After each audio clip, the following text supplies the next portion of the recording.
بسم الله والحمد لله والصلاة والسلام على رسول الله. أسأل الله العظيم الجليل أن يجعل جمعنا هذا جمعا مرحوما ولا يجعل من بيننا شقيا ولا محروما. Dear brothers, fathers, mothers and sisters, بارك الله فيكم وطبتم وطاب ممشاكم وتبوأتم من الجنة منزلا. حديثنا اليوم, our subject matter for this evening, inshallah, is preparation for Ramadan. For those of us who are counting down the seconds, the days, the moments before Ramadan, نسأل الله أن يبلغنا رمضان. اللهم بلغنا رمضان واجعلنا ممن صامه وقامه إيمانا واحتسابا. اللهم آمين. For those of us who are counting down the days, these days are days of anticipation and excitement. However, in our anticipation and excitement, we need to prepare. And tonight's lecture will be very short, inshallah. I just want to take you to the primary step. How is Ramadan established? What establishes Ramadan? Anyone? What establishes the month of Ramadan? Sand, mashallah. So the sighting of the new moon. After the month of Sha'ban can be either 29 or 30 days. Then the month of Ramadan is established by the sighting of the new moon. The new moon is born. So, ثبوت الشهر, there's a قاعدة أصولية the ulama have established. لا يثبت دخول الشهر إلا بالرؤية أصالة أو بالإتمام تبعا. This happens almost every year in this community, in the Lower Mainland in British Columbia, because we are adjacent to Seattle. We have geographically a very strategic position. What happens a lot of times is there's a conflict. Do we fast? Do we follow this region versus that region? These people saw it, we didn't see it, we saw it, they didn't see it. So there is always a conflict. Every year, يعني بلا شك, there's a conflict. I tried this for many years, and bi'idhnillahi tabaraka wa ta'ala, I want to end this conflict. And we don't end any conflicts or disagreements except from that, the basis of haqq. The ulama of al-usul, rahmatullah alayhim, min Ahl Sunnah wal Jama'ah, they made an overarching rule. And it is لا يثبت دخول الشهر إلا بالرؤية أصالة بالأصل. The month of Ramadan is not established except with the sighting primarily. أو بالإتمام تبعا. And if we don't have the asl, نعود للبدل. If we don't see or sight the new moon, we go بالإتمام, which is to complete Sha'ban as 30 days. Now, the dalil for this, in Ahl Sunnah wal Jama'ah, they agreed on this قاعدة أصولية. The dalil to establish this قاعدة is very simple. صوموا, you guys can finish it. لرؤيته وأفطروا لرؤيته. قول النبي صلى الله عليه وسلم الصادق المصدوق. Fast when you see the moon, establish fasting, and break your fast when you see it, meaning at the end. Now, there are conditions for sighting the moon. They're very simple and very short, subhanAllah. The conditions are based on what has occurred in the past during the ahd of Rasulullah sallallahu alayhi wa alihi wasallam and during the ahd of Umar. The first condition is that one single Muslim should sight the moon. if one of us sights the moon, and this is a person who is a Muslim, we establish this fact, they have to be Muslim, and they have to be a person of adala, a person who is just. Yani they're not known for lying, for stealing, for trickery. A Muslim upon adala. One individual sees the new moon, that is enough for us to establish the ru'ya. And this was mentioned in a few of the ahadith, even though one of the ahadith an Abdullah ibn Umar, the chain of narration has been deemed as weak, but the ma'na is sahih. And the ulama want to ask something further. They said that one person who sees the moon, هل يشرف أن يكون ذكر? Does that one Muslim who is just have to be a male? واتفق العلماء, they agreed that no. If a Muslim woman who has adala sees the moon, then that is sufficient for us.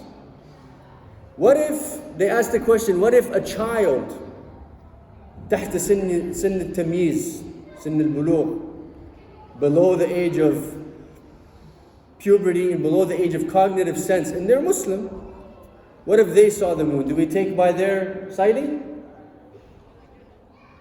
Do we? What do you think? I assume no. No, because these are ahkam of the deen. And we're not going to base our ahkam on children. Now, there's another shart that comes in, is age of comprehension. So we have the first shart is one single Muslim, male or female, upon adala, that is just and upright, and upon comprehension, age of comprehension. So 3 conditions for sighting of the moon.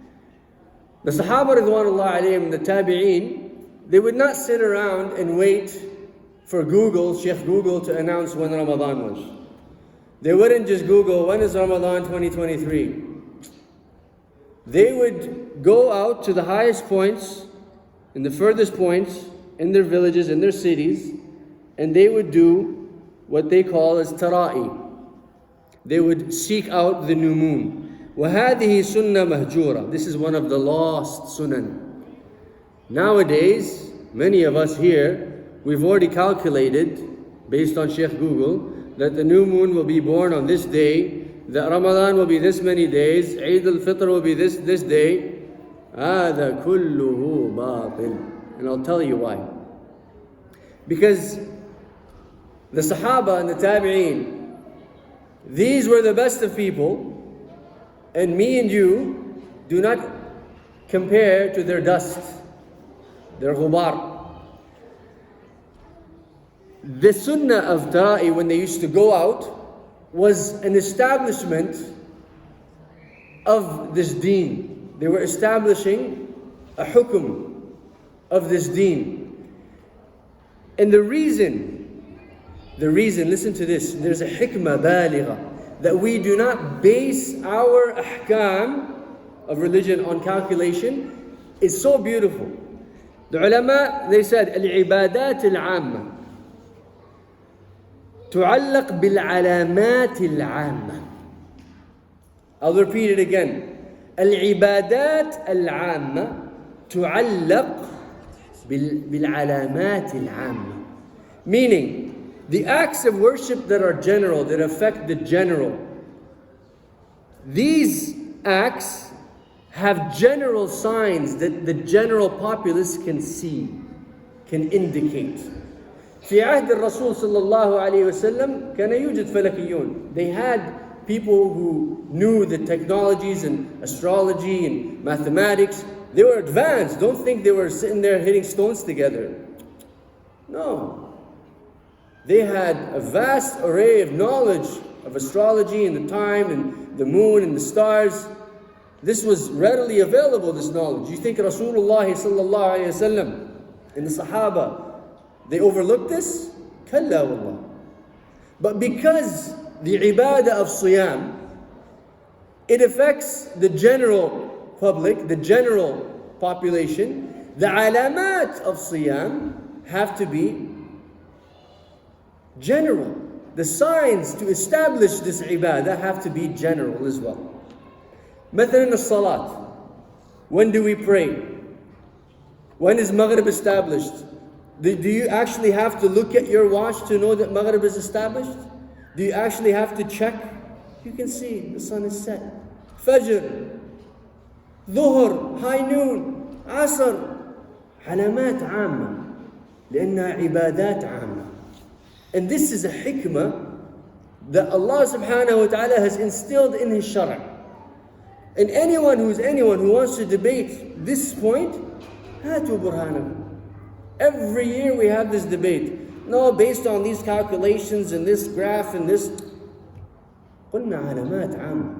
And whatever was beneficial and was used by Rasulullah sallallahu alaihi wasallam is undoubtedly beneficial and useful for his ummah to this day.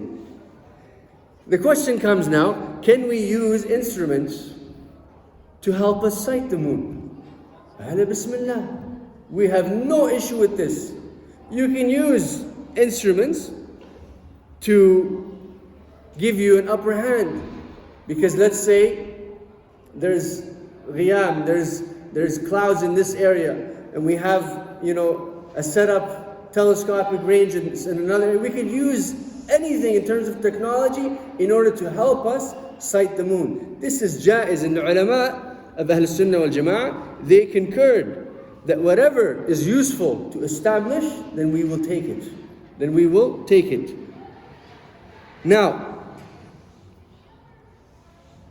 the difference of opinion comes when we ask the question, do we go by local sighting or global sighting? And there is a difference of opinion amongst the ulama in this aspect. However, I just want to ask a question. What's your name? Shaheen. How many Naam? Shahir. MashaAllah. Allah yazika khair. How old are you? 9. MashaAllah. Brother Shahir is 9. نسأل الله أن يحفظه ويجعله من الصالحين ويثبته. اللهم آمين. Brother Shahir, how many moons can you see that orbit around Earth with your eyes? 1. Can you repeat it? 1 moon. Did you guys hear him? How many moons orbit the Earth that we can see with the naked eye? And his answer was 1. So the question of global or local sighting, I believe, is answered. Clear and concise. However, I'm not going to sit here and tell you must go by this opinion. There is a difference of opinion. And we have to accept that and respect that بكل احترام. There is a mas'ala that arises here. Some of the ulama, they said that based on the fact that there is a possibility, a small chance that we might not be able to see the moon, can we fast a day or 2 before? Yani it's the 28th of Sha'ban. We don't know if it's going to be 29 or 30. Can we fast a day before, just in case? لماذا? Why?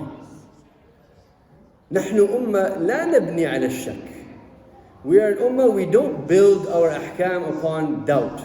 نبني على اليقين. This is قاعدة مهمة. We don't build our ahkam on shak, on the doubts, or maybe, possibly. نبني على اليقين. And if it's a day of uncertainty, يوم الشك, and it's cloudy and rain and there's a sandstorm perhaps, the following day is يوم الشك, the night, Laylat al-Shak, and the following day becomes يوم الشك. Some of the Sahaba even differed on this mas'ala, by the way. And Ammar ibn Yasir, rahmatullahi alayhi wa radiyallahu anhu, he said, وعن أبيه وعن أمه, he said, من صام يوم الشك, listen to this, من صام يوم الشك فقد عصى أبا القاسم. Whoever fasts the day of shak, the day of doubt, meaning we went the night before to try to see the moon and we couldn't see it. There was clouds, there was a storm, it was hazy, there was fire. Lam nara. So the day after is actually the day of shak.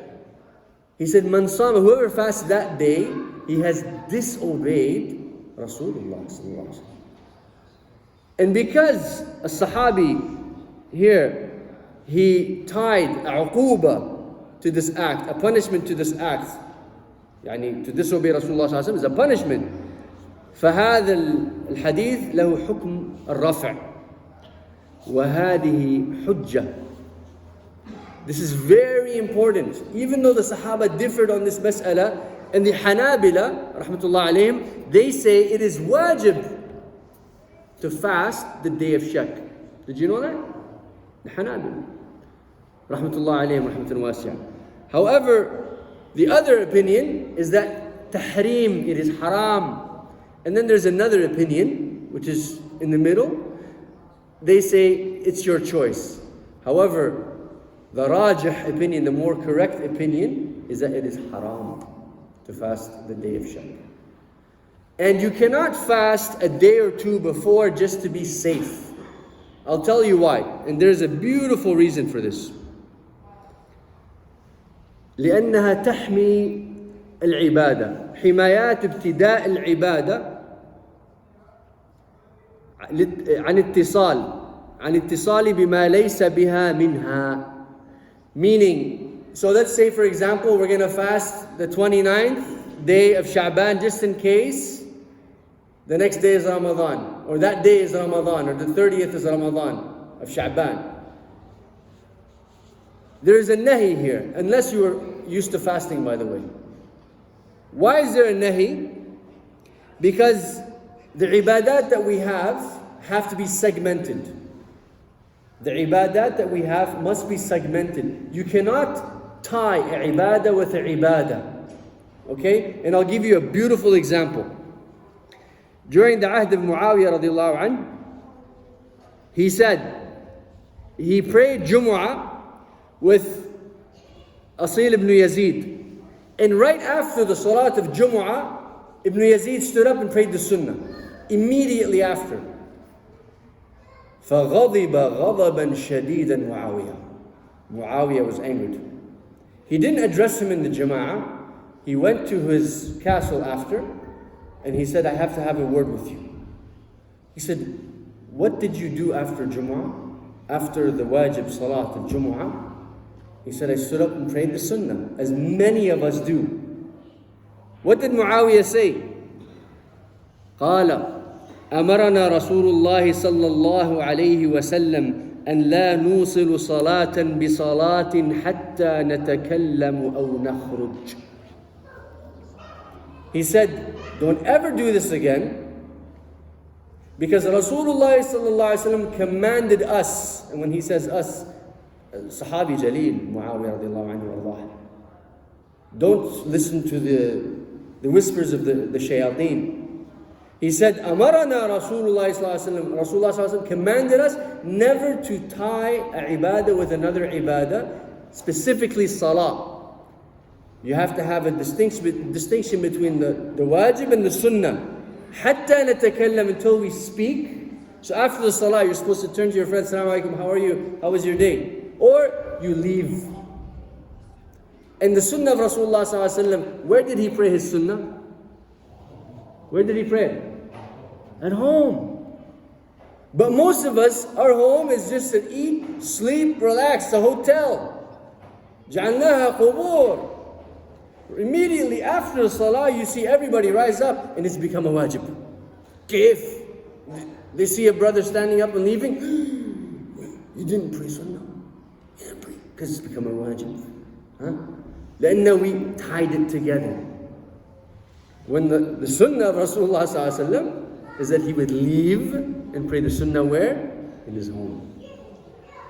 And the Sahaba, and this is the reason, because we're not going to tie the two ibadat together. The ulama also gave another example of tying ibadat together, and this is prevalent. At-tanweeh. After adhan, After the mu'adhin makes adhan in the Dual al-Arabiya al-Muslima, حفظها Allah, he will say as-salat, as-salat, as-salat, as-salat. The ulama, they said, don't ever do this. Because that becomes a part of the ibadah. Al-adhan ibadah, sah? It's a worship, it's an act of worship. So when you add as-salat, as-salat, as-salat, as-salat, you have added something to the ibadah. وَهَا هُنَا نَهِي. Nahi. You cannot do that. So, we do not fast a day or two before in order to distinguish between Sha'ban and Ramadan, in order to distinguish between the wajib siyam and the sunnah siyam. Now, what if we found out, this is a really interesting mas'ala, during the day of shak, so everybody's, they got their Timbits and their ice caps and, it's not Ramadan. Ramadan's actually tomorrow, we're having a good old time. And somebody comes from Seattle and he says, what are you guys doing? Ramadan, we saw the moon, it was established. What do we do? What do we do? Tamsik, immediately. You stop, you put down your food, and you fast. Because la taklif, there's no incumbency upon you until you have the knowledge. And this actually happened. So upon knowledge, Ibn Taymiyyah, rahmatullahi alayhi, rahmatullahi wasi'ah, he says, imsak, right away. And there's actually an amazing mas'ala, and I think we'll discuss this next week, inshallah, when it comes to the conditions of siyam. I'll give you one, okay? So for the conditions of siyam, there's two types. There's conditions of shurut and conditions of sihha. Conditions of shurut, meaning when it's incumbent, and conditions that make it valid, sihha. One of the conditions is al-Islam. This is beautiful. Al-Islam, is it a condition of wujub or a condition of sihha?